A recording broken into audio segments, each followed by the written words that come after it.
पवन सिंह और पलक मुछल का छठ गाने का शूटिंग हुआ कंप्लीट। आज की इस वीडियो के अंदर आपको बताएंगे कि इस गाने को रिलीज़ कब किया जाएगा, तो इसलिए आप लोग वीडियो को पूरा देखिएगा। और पवन सिंह के सच्चे वाले फ़ैन हो गए तो वीडियो को दिल से लाइक करके चैनल को सब्सक्राइब भी ज़रूर से कर लीजिएगा।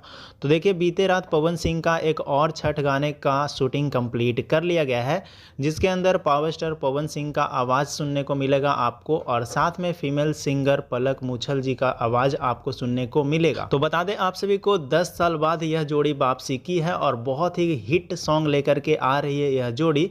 तो आप लोग को बता दें, इस गाने के अंदर लिरिक्स दिया गया है अरुण बिहारी जी के द्वारा, और म्यूजिक से सजाए हैं इस गाने को छोटे बाबा। तो बहुत ही बेहतरीन गाना आ रहा है, और इस गाने के अंदर फीमेल एक्ट्रेस के रूप में आपको दिखाई पड़ेगी नेहा पाठक, जो कि बहुत ही बेहतरीन मॉडल है, और इस गाने का डायरेक्टर हैं रवि पंडित। तो ये सब तो इसमें डिटेल था गाने का। बाकी आप लोग को बता दें, इस गाने को रिलीज़ करने का डेट कंफर्म किया गया है 17 नवंबर को, जो कि सुबह सुबह डीआरजे रिकॉर्ड भोजपुरी यूट्यूब चैनल के माध्यम से रिलीज़ कर दिया जाएगा। आपको अपडेट कैसा लगा कमेंट करके ज़रूर बताइएगा। वीडियो पसंद आया तो वीडियो को लाइक करके शेयर कर दीजिएगा। मिलते हैं हम किसी नए वीडियो के साथ में। धन्यवाद दोस्तों।